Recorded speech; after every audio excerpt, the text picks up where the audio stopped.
What is a blockchain? A blockchain is a collection of data which is stored in digital blocks that are connected with each other on the same network. It can be anything, from transactions to personal data. When it comes to financial transaction, a block contains three types of information.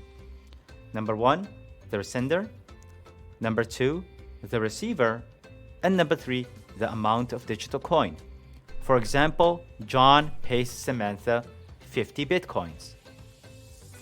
When it comes to storing data, it can be literally anything, from personal data, such as fingerprints, your medical records, your passport, to the usage of your social media accounts, amount of followers, amount of likes, dislikes, you name it.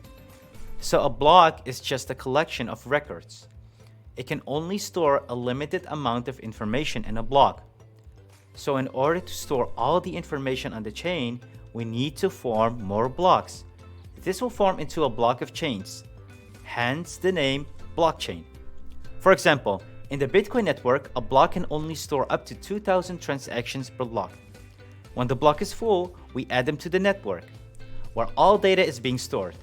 This will happen by the miners, also known as the people who run their computers to track all the transactions on the Bitcoin network. This will happen automatically by mathematical software, so all they have to do is to keep their computer running and run the program. By doing this, the miners will get rewarded if they mine a new block. The reward will be paid in Bitcoin. This is also called proof of work. Mining has never been so easy. This is Crypto Simplified. See you in the next video.